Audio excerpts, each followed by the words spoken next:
வணக்கம். தமிழ்நாடு வியாபாரி சங்க பேரவை திருவள்ளூர் மாவட்ட தலைவர் இசக்கி கோபாலராஜா பேசுகிறேன். இப்போ நம்ம அம்பத்தூர் கிளை இன்றைக்கி காலகட்டத்தில் இப்போ திறந்துருக்குறோம். இப்போ அம்பத்தூரில் 5000க்கும் மேற்பட்ட வணிக கடைகள் இருக்குது. இங்கே ஆல்ரெடி நிறையா சங்கங்கள் இருக்கலாம். நம்ம இன்றைக்கி அம்பத்தூரில் கால் வச்சுருக்கிறோம். எண்ணி ஓராண்டு காலத்தில் எல்லாருமே நம்ம சங்கத்தை பற்றி மட்டுமே பேசுவாங்க. ஏன்னா எந்த ஒரு வணிகர்களுக்கு ஒரு பிரச்சனைனாலும் உடனடியாக நிற்போம், உடனடியாக குரல் கொடுப்போம். வணிகர்கள் தேவைக்காக, வணிகர்கள் வளர்ச்சிக்காக கடுமையாக போராடும் ஒரே சங்கம் தமிழ்நாடு வியாபாரி சங்க பேரவை மட்டும்தான். நம்ம முத்துக்குமாரனாச்சி தலைமையில் தமிழகம் முழுவதும் நம்ம சங்கம் இருக்குது.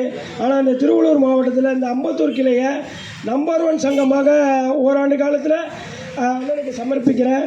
கட்டாயம் இந்த வணிகர்களுக்கு எந்த ஒரு தேவைனாலும் உடனடியாக எங்களை தொடர்பு கொள்ளலாம். இங்கே அம்பத்தூர் சங்க தலைவராக மோகன்குமார் அவர்களை நியமிச்சிருக்கிறோம்.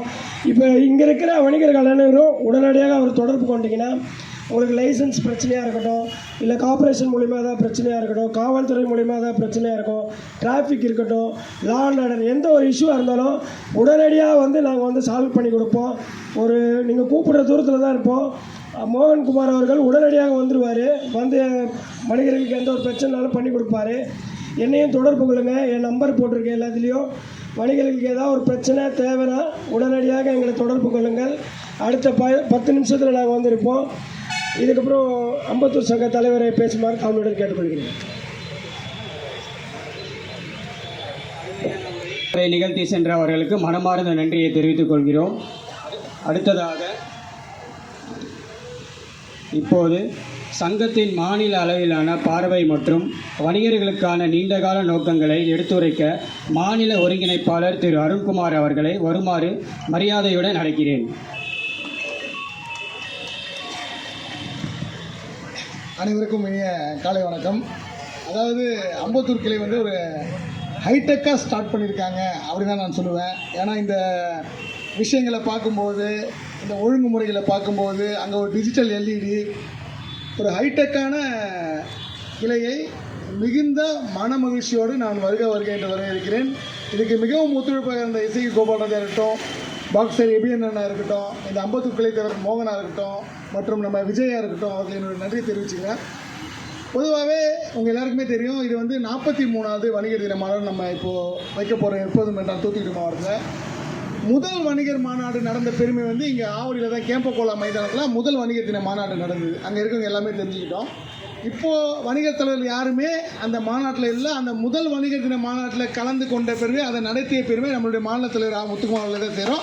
அது எல்லாருக்கும் தெரிஞ்சுங்க. நீங்கள் முதல் வணிகர் தின மாநாடு நடந்தது இங்கே ஆவடியில் கேம்பகோலா மைதானத்தில் தான். சரிங்களா?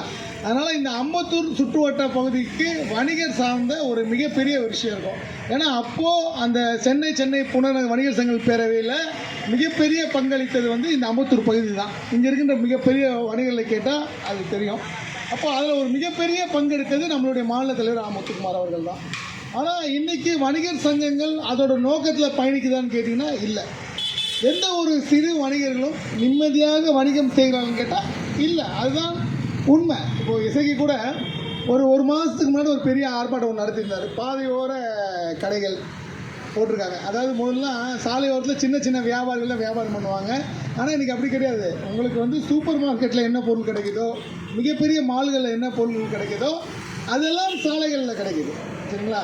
எந்த அளவுக்கு ஆன்லைன் வணிகம் நம்முடைய வணிகத்தை பாதித்ததோ அதே அளவுக்கு சாலையோர கடைகளும் நம்மளுடைய வணிகத்தை பாதித்தது. அப்போ அதற்கு தீர்வு என்ன? அரசுக்கு அதை கொண்டு போகிறது எப்படி? அரசின் பார்வையில் எப்படி இருக்குன்னு கேட்டிங்கன்னா, எல்லாருமே அவங்க ஓட்டாக தான் பார்ப்பாங்க. சென்னை மாநகராட்சியில் ஒரு மோசமான ஒரு ஜியோ ஒன்று பாஸ் பண்ணாங்க. அதாவது சாலையோர கடைகளை சாலையில் போட்டுங்க. அந்த சாலையோர கடைகளுக்கு வாடகை நிர்ணயித்து அதை அங்கீகரித்தது சென்னை மாநகராட்சி. அதை எதிர்த்து நம்ம ஆர்ப்பாட்டம் நடத்தியிருக்கோம். அதுக்கப்புறம் அந்த ஜியோவை நிறுத்தியிருக்காங்க. எதற்காக இது சொல்கிறேன்னா, சங்கங்கள் எதற்குன்னா இது போன்ற விஷயங்களை அரசுக்கு கொண்டு சேர்க்கறது தான் சங்கங்கள். எந்த ஒரு தனிப்பட்ட வியாபாரியும் தன்னுடைய தொழிலை விட்டு அவனுக்காக தனியாக போராட மாட்டான். ஆனால் நீங்கள் ஒரு சங்கத்தில் ஒரு மெம்பராக இருந்தீங்கன்னா அதற்காக இந்த சங்கம் போராடும். உங்களுக்கு இந்த அடிப்படை கட்டமைப்பு பிரச்சனைகள் இன்றைக்கி இங்கே அரை மணி நேரம் ஆயிருக்கு. ஒரு 2 கிலோமீட்டர் தொலைவை கடப்பதற்கு எனக்கு அரை மணி நேரம் ஆயிருக்கு. அப்போ அதை யார் சொல்லுவா? அப்போ அது அந்த ஏரியாவில் இருக்க கடைகளுக்கு எப்படி வணிகம் நடக்கும்? அவ்வளோ டிராஃபிக்கில் நின்று யார் வாங்குவா? அப்போ அரசுக்கு இதை யார் கொண்டு போய் சேர்ப்பா? நாம தான் கொண்டு போய் சேர்க்கணும். அப்போ இதற்கு தான் இந்த பகுதி வணிகர்கள் எந்த சங்கம் போராடுகிறதோ அந்த சங்கத்தில் இணைஞ்சு நம்ம போராடணும்னு சொல்கிறது. ஓகேங்களா? சமூக ஆர்வலர் மட்டுமா டிராஃபிக்காக போராடணும், நம்மளும் போராடணும். இவ்வளோ டிராஃபிக்கில் யார் வந்து அந்த இடத்துல வண்டியை நிறுத்தி கடையில் பொருளை வாங்குவாங்க? அப்போ எல்லாமே ஆட்டோமேட்டிக்காக மிகப்பெரிய சூப்பர் மார்க்கெட்டுக்கு போயிடுவாங்க.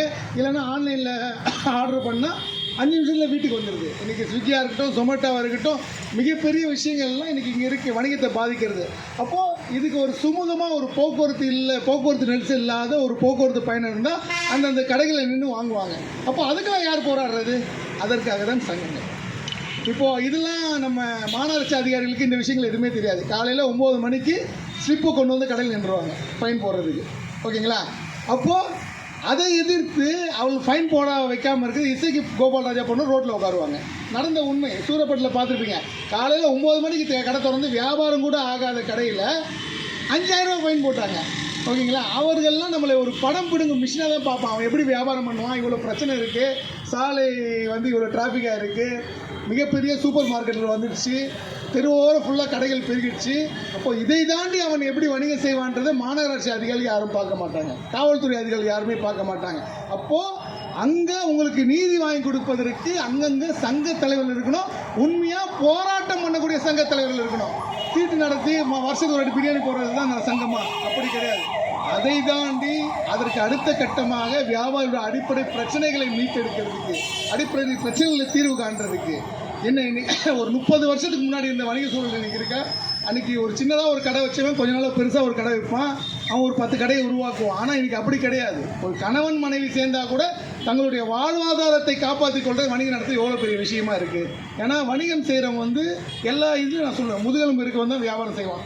இன்னொருத்தங்கிட்ட நம்ம தலை குனியாமல் சம்பளம் வாங்காமல் நம்மளுடைய சுய முயற்சியோடு முதுகெலும்போடு இருப்பவன் தான் வணிகன்.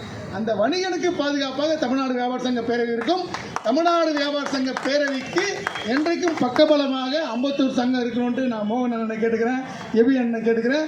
திருவள்ளூர் மாவட்டம் இளைஞர்களோட மாவட்டம். இன்றைக்கி தமிழ்நாட்டு அளவில் ஒரு மிகப்பெரிய பங்களிப்பை, மிகப்பெரிய ஆர்ப்பாட்டங்களை, போராட்டங்களை வணிகர்கள் ரீதியாக பண்ணுறது வந்து திருவள்ளூர் மாவட்டம் தான் முதலிடம். அதை மாற்று கருத்து இல்லை. நாங்கள் போராடுறதை கூட தம்பி இசைக்கு போராடிட்டு இருக்காரு. ஓகேங்களா? அவர் என்றைக்குமே உங்களுக்கு பக்கபலமாக இருப்பான்னு சொல்லிடுறேன். அவருக்கு பக்கபலமாக நாங்கள் இருப்போம். சுதேசி வணிகத்தை மீட்டெடுக்கும் முயற்சியில் நம்ம தொடர்ந்து போராடிட்டு இருப்போம். ஏன்னா இன்னைக்கு பிரதமரே சுதேசின்றார்.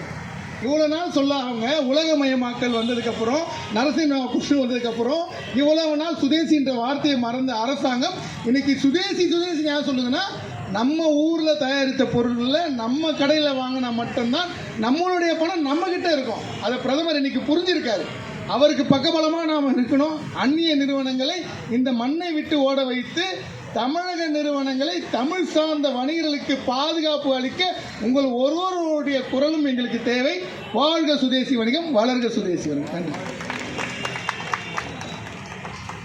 உங்களுடைய வார்த்தைகள் பல வியாபாரிகளுக்கு ஒரு புதிய பாதை திறக்கும் என்று நாங்கள் நம்புகிறோம். மிக்க நன்றி. அடுத்ததாக உறுப்பினர்களின் நன்மைகளை சுருக்கமாக கூறும்படி திரு கந்தசாமி அவர்களை அழைக்கிறேன்.